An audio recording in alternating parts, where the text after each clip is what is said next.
Subscription کے button کو دبائیے اور ساتھ بیل آئیکن پر کلک کیجیے تاکہ آپ کو تمام ویڈیو فوراً مل سکیں۔ اس ویڈیو پسند آنے کی صورت میں اسے لائک، کمنٹ اور شیئر کرنا مت بھولیں۔ سلطان محمود غزنوی اب بھی اپنے ملک کو محفوظ رکھنے کی تدبیروں سے فارغ بھی نہ ہونے پایا تھا کہ محرم 391 ہجری میں اس کے پشاور کے عامل کی طرف سے ایک عرضداشت پہنچی۔ یہ عرضداشت پشاور کے حاکم کی طرف سے ایک قاصد لے کر آیا تھا اور جس میں یہ پیغام سلطان کو پہنچایا گیا تھا کہ پنجاب کا راجہ جیپال ایک عظیم الشان لشکر فراہم کر کے سلطنت غزنوی پر حملہ آور ہونے والا ہے۔ ان دنوں سلطان محمود غزنوی کی تمام تر توجہ بخارا، آذربائیجان اور فارس کی طرف مبذول تھی۔ وہ جانتا تھا کہ سفاریوں اور ویلمیوں نے کس طرح درباری خلافت پر اپنا تسلط قائم کر کے رعب و دبدبہ قائم کیا۔ اس کو ترکستان کی طرف سے بھی خطرہ تھا۔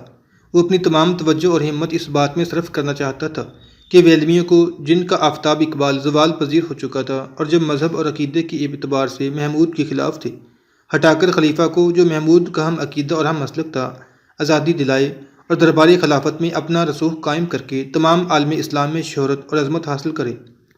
یہ کام محمود کے لیے کچھ دشوار بھی نہ تھا۔ وہ یقیناً افغانستان، خراسان، ایران، آذربائیجان، عراق، شام، حجاز، ایشیا کوچک وغیرہ پر اپنی حکومت اور سطوت قائم کر سکتا تھا، جیسا کہ اس کے بعد سلجوکیوں نے کیا، لیکن راجہ جیپال نے ان کاموں سے اس کی توجہ زبردستی اپنی جانب مبذول کی اور اسے مجبور کر دیا کہ وہ لشکر لے کر ایک ایسے بدعہدی، باغی اور ضدی مزاج دشمن کی سرکوبی کے لیے روانہ ہو، جو اس سے پہلے 2 مرتبہ سخت ذلت اٹھانے کے بعد بھی سلطنت غزنی کے رحم و درگزر سے ناجائز فائدہ اٹھا کر اب تیسری مرتبہ بلا وجہ حملہ آور ہونے کے لیے پرتول رہا تھا۔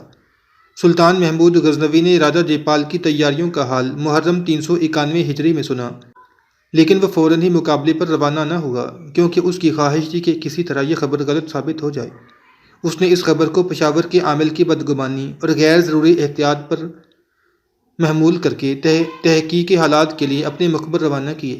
وہ اس وقت تک اس خبر کو غلط ہی سمجھتا رہا جب تک کہ ماہ شوال 391 ہجری میں اس کے پاس یہ خبر پہنچ گئی کہ راجہ جیپال ایک بہت بڑے اور جرار لشکر کو لے کر لاہور سے درائے سندھ کی طرف روانہ ہو چکا ہے۔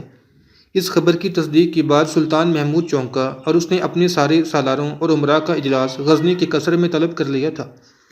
چنانچہ اس اجلاس میں ابو النجم امیر ایاز بن اسحاق، سلطان محمود غزنوی کا وزیر فضیل بن احمد، بڑے سالاروں میں ارسلان، عبداللہ طائی، احمد نیالگین، عبداللہ کراتگین، التون تاش اور کچھ دوسرے امراء اور سالار شامل تھے۔ جب سب لوگ سلطان کے پاس جمع ہو گئے تب سلطان نے راجہ جیپال کی لشکرکشی سے متعلق تفصیل کے ساتھ سب کو خبر سنائی، اور یہ خبر سن کر سب نے اس سے اتفاق کیا کہ راجہ جیپال کی راہ روک کر اسے اس کی ان زیادتیوں کی سزا دینی چاہیے، کیونکہ غزنی کی مملکت پر راجہ جیپال کا یہ تیسرا حملہ تھا۔ اس سے پہلے 2 حملے وہ سلطان محمود غزنوی کے باپ سبکتگین کے دور میں کر چکا تھا، اور ان دونوں حملوں میں اسے بدترین شکست کا سامنا کرنا پڑا تھا۔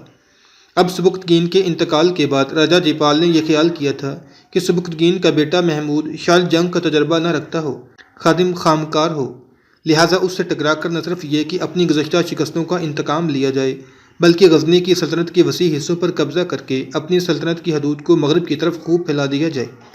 راجہ جیپال کو اپنی گزشتہ 2 شکستوں کا بڑا قلق اور بڑا غصہ اور غضب تھا، چنانچہ سبکتگین کی وفات نے جیپال کی ہمت میں ایک نئی جان ڈال دی تھی۔ اس نے گزشتہ ہزیمتوں کے تجربہ سے فائدہ اٹھانے میں کمی نہیں کی، اور اسی لیے وہ کئی سال تک محمود کو غزنی سے باہر بلخ، ہرات اور سیستان کے علاقوں میں مبتلا دے کر اس کے زوال اور انحطاط کا متوقع رہا، اور رات دن عسکری تیاریوں میں مصروف رہ کر اپنے آپ کو خوب طاقتور بناتا رہا۔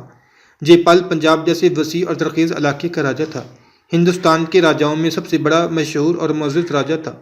اس کو 2 مرتبہ سبکتگین سے شکست کھانے کی سخت ندامت تھی، اور وہ سب سے زیادہ اس بات کا خواہاں تھا کہ کسی طرح کھوئی ہوئی عزت واپس حاصل ہو جائے اور 2 مرتبہ کی کھائی ہوئی شکست کی کافی تلافی ہو جائے۔ اس کی ہمت اس لیے بھی ترقی کر گئی تھی کہ سبکتگین جیسا تجربہ کار سالار مر چکا تھا، اور اب اس کا بیٹا محمود تخت نشین ہوا تھا، جسے وہ نا تجربہ کار خیال کرتا تھا۔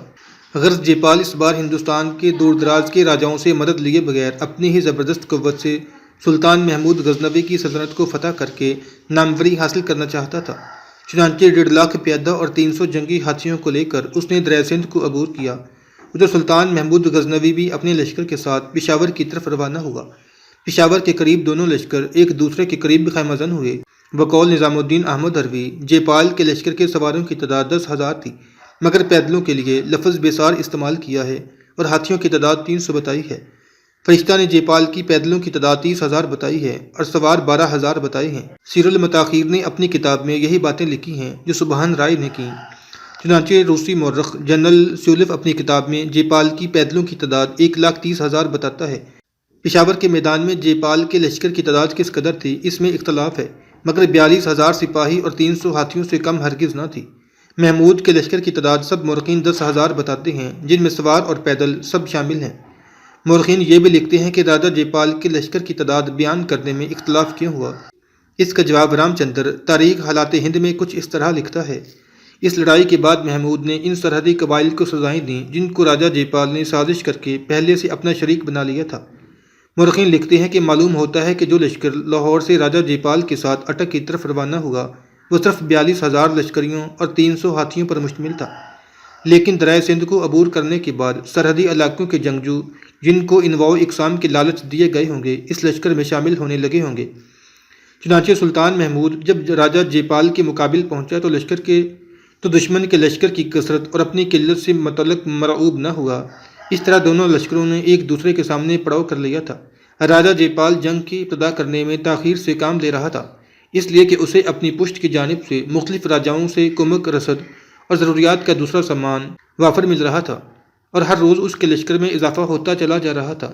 اس بنا پر وہ چاہتا تھا کہ جنگ کی ابتدا چند دن بعد کی جائے، تاکہ ہندوستان کے مختلف راجاؤں سے اس کو مسلح دستے مل رہے ہیں، اس سے اس کے لشکر کو تقویت ہو اور اس کی فتح اور کامیابی یقینی ہو جائے۔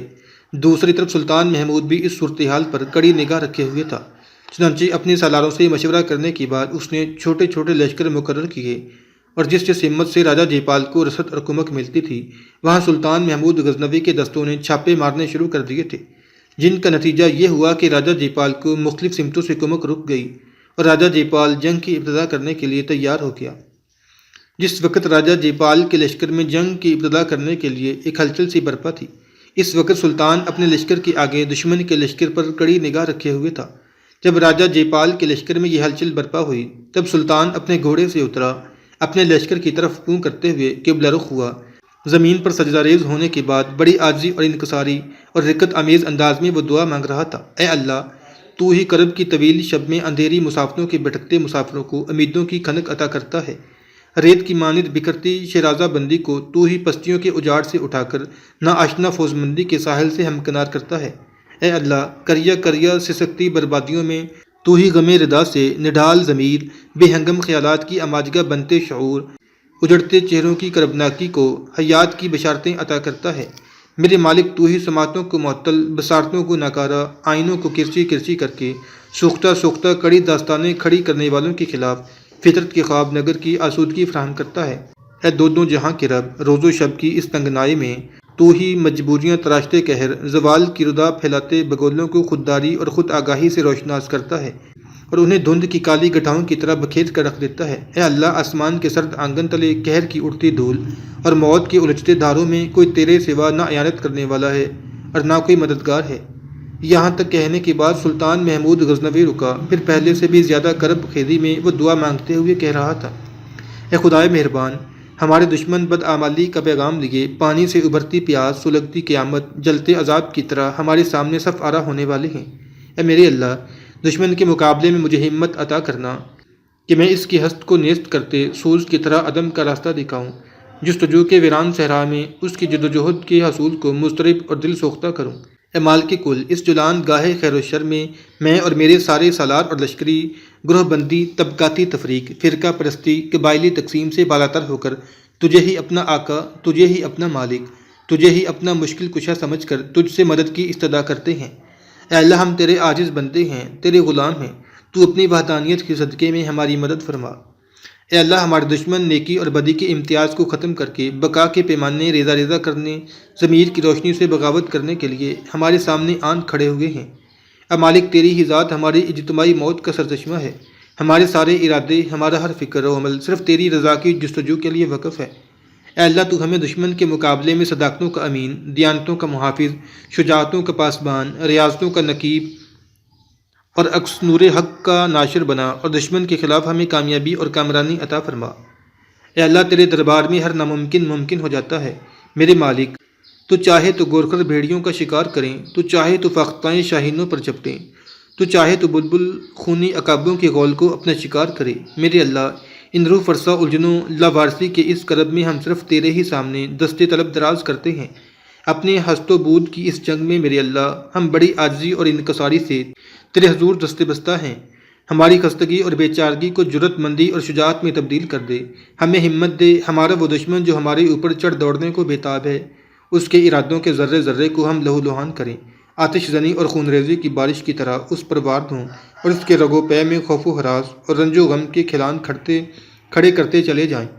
اے اللہ، تو اپنی وحدانیت و رسول عربی صلی اللہ علیہ وسلم کی رسالت کے صدقے میں دشمن کے مقابلے میں ہمیں کامرانی اور فوزمندی اور کامیابی عطا فرما۔ یہاں تک کہنے کے بعد سلطان محمود غزنوی اپنی نم آلود آنکھیں خشک کرتا ہوا اٹھ کھڑا ہوا۔ پہلے ایک مسکراتی ہوئی نگاہ اس نے اپنے لشکر پر دوڑائی، پھر ایک غضبناک انتقام بھری نگاہ اس کی راجہ جےپال کے لشکر پر جم گئی تھی۔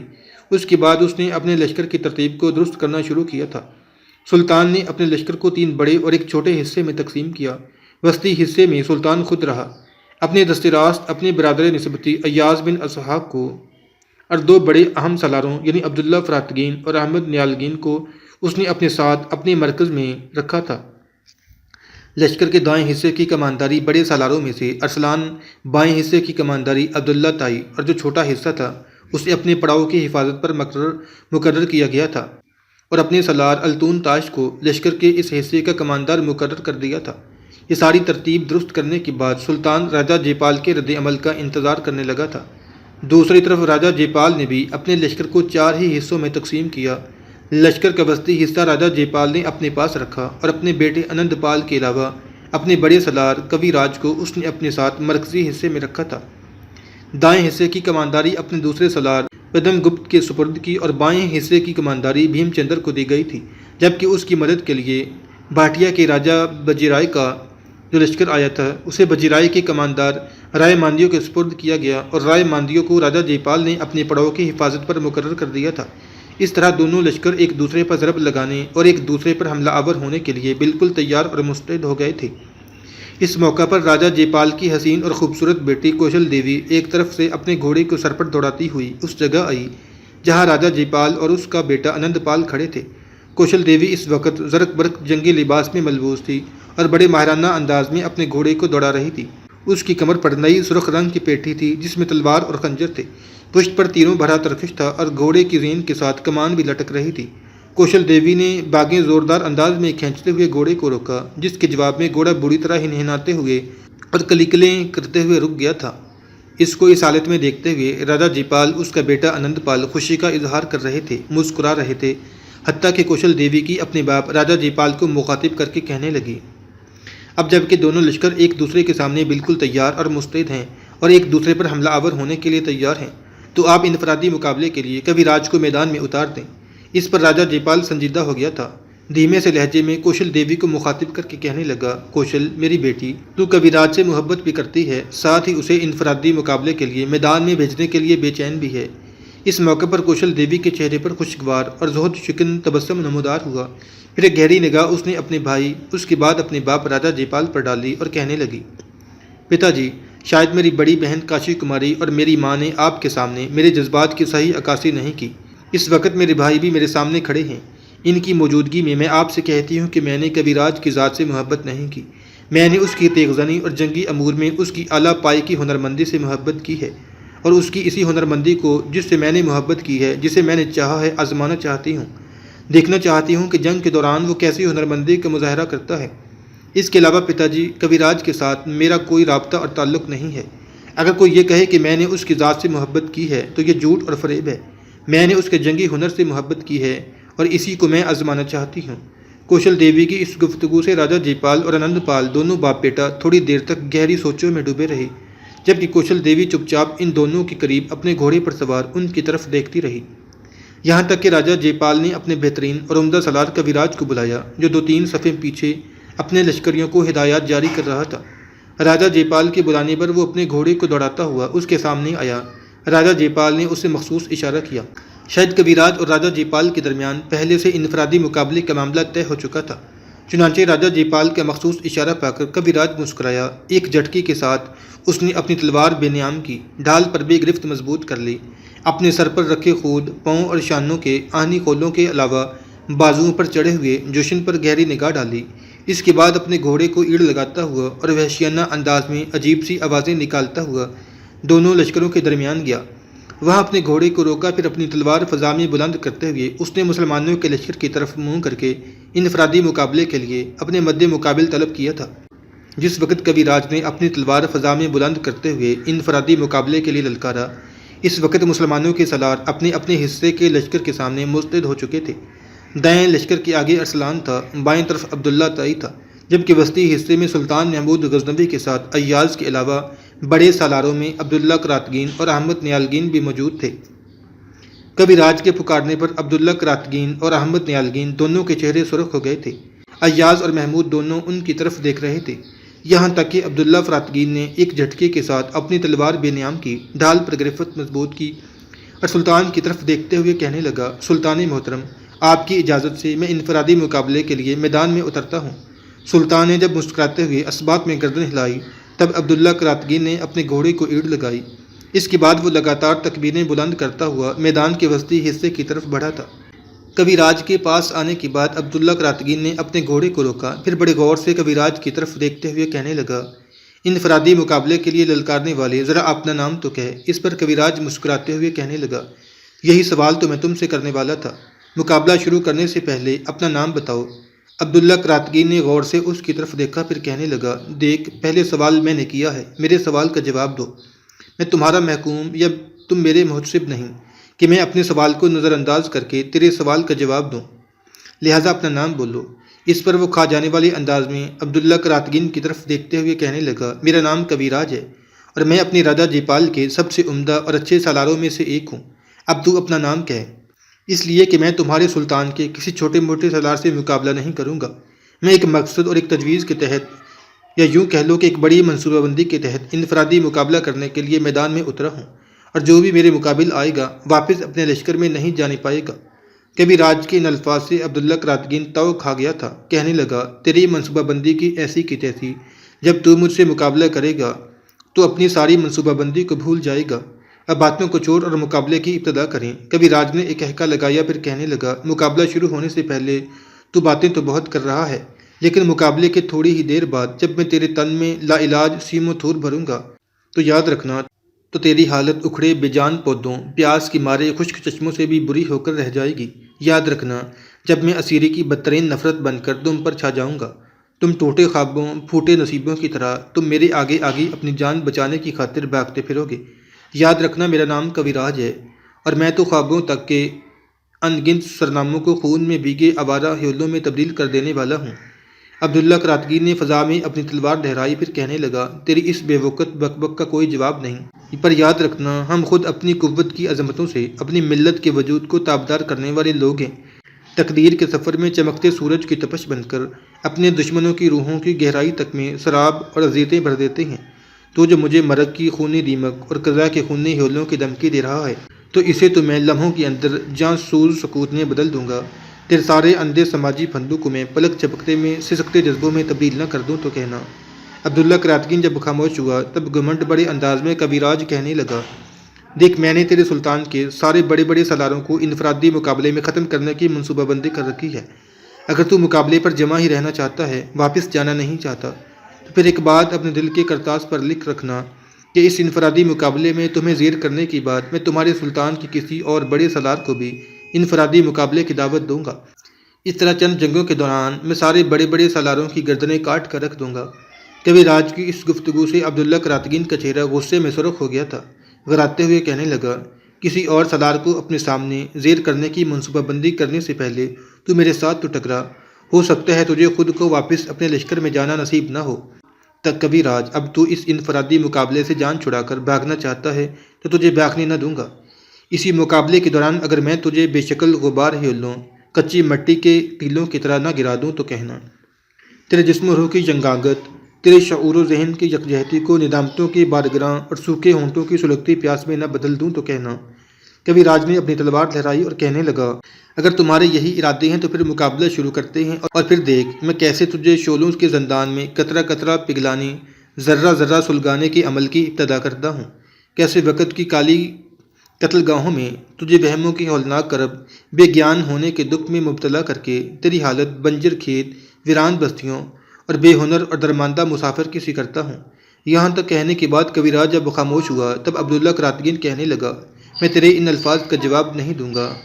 اس وقت دونوں لشکروں کی نگاہیں ہم دونوں پر جمی ہوئی ہیں، لہذا مقابلے کی ابتدا کریں، اور پھر وقت کے ان بھاگتے لمحوں کے اندر تیری اور میری تلواریں فیصلہ کریں گی کہ کامیابی کس کے دامن میں آتی ہے اور لہو میں بھیگی ہوئی شکست کس کی پیشانی کو بوسہ دیتی ہے۔ مجھ پر حملہ آور ہو، میں تجھ کو پہلے وار کرنے کا موقع فراہم کرتا ہوں۔ عبداللہ کراتگین کے ان الفاظ کے جواب میں کبھی راج نے آؤ دیکھا نہ تاؤ فوراً عبداللہ کراتگین پر حملہ آور ہوا۔ عبداللہ نے بڑے شاندار انداز میں اس کے وار کو روکا اور پھر جوابی وار کرنے لگا۔ اس طرح کچھ دیر تک دونوں ایک دوسرے پر بڑھ چڑھ کر حملے کرتے رہے، لیکن کوئی بھی دوسرے سے ہار ماننے والا یا مات قبول کرنے والا نہیں تھا، یہاں تک کہ ایک موقع پر کبھی راج کے وار کو روکنے کے بعد عبداللہ کراتگین نے اپنے گھوڑے کو پیچھے ہٹایا، پھر کھا جانے والی انداز میں کبھی راج کو مخاطب کر کے کہنے لگا، کبھی راج، تم تو کہتے تھے کہ لمحوں کے اندر میرے تن میں لا علاج سے متور بھر کر میری حالت اکھڑے بے جان پودوں کی سی کر دو گے، اسیری کی بدترین نفرت کی طرح مجھ پر وار دھو کر مجھے ٹوٹے خوابوں، پھوٹے نصیبوں کی طرح اپنے آگے بھاگنے پر مجبور کر دو گے، لیکن میں دیکھتا ہوں کہ تم نے تو کچھ بھی نہیں کیا۔ کبھی راج، یہ میدان ہے، ایسا میدان جو خون مانگتا ہے۔ اس کے بعد عبداللہ کراتگین نے چوڑے پھل کی اپنی تلوار فضا میں لہرائی اور کبھی راج کو مخاطب کر کے کہنے لگا، کبھی راج، میری اس تلوار کی طرف دیکھ، شیشے کی طرح چمکتی اس تلوار میں کہ تجھے اپنی موت تانک جھانک کرتے دکھائی نہیں دیتی؟ اب تک یوں مانو میں تیرے ساتھ ایک کھیل کھیلتا رہا ہوں اور یہ کھیل اب ختم ہوا۔ اب میں موت اور قضا کی طرح تیرا تعاقب کروں گا، اور میں دیکھتا ہوں کتنی دیر تک تو میرے سامنے ٹکتا ہے اور کتنی دیر تک تو میری جارحیت کو دفاع میں بدل کر اپنے آپ کو بچاتا ہے۔ کبھی راج سنبھل، میں اب اپنے اصل حملوں کی ابتدا کرنے لگا ہوں۔ اب تک جو تو میرے ساتھ لاف غضاف کی گفتگو کر رہا تھا، میں اسے دوڑ نچوڑ کر تیرے اوپر ہی ڈالنے کی ابتدا کرتا ہوں۔ اب تک میں تیری وار روکتا رہا ہوں اور تو میرے حملوں پر دفاع کرتا رہا ہے، لیکن اب معاملہ کوئی اور ہوگا، ذرا سنبھل کر رہنا۔ اس کے ساتھ ہی عبداللہ کراتگین کی حالت یکسر بدل گئی، چہرہ غضبناک ہو کر سرخ ہو گیا تھا، تلوار پر اس کی گرفت پہلے کی طرح زیادہ سخت ہو گئی تھی، ڈھال بری طرح لہرانے لگ گئی تھی۔ اس کے بعد وہ بے ضمیر انسانوں کے گروہ میں صداقتوں کی تراشتے ستاروں، اندھی ظلمت کی المناک کہانیوں، بوجھل خیالات کی میلی چادر کو پھاڑ دینے والے عذابوں کے قصوں اور سزاؤں کی داستانوں کی طرح حرکت میں آیا۔ پھر وہ کبھی راج پر اندیشوں کی دھول اڑاتی، خوف و ہراس پھیلاتی صداؤں، اپنے نہ ہونے کا غم، اپنے ہونے کی خوف میں مبتلا کرتی کرب خیز شام، پگھلتی پرچھائیوں، طوفانوں کے کسمساتے سمندر اور تہذیب کے کالے زندانوں کو با یک جنبش نظر گرا مارنے والے دستے اعجاز اور حیات قوت کی رجز خوابوں کی طرح حملہ آور ہونا شروع ہو گیا تھا۔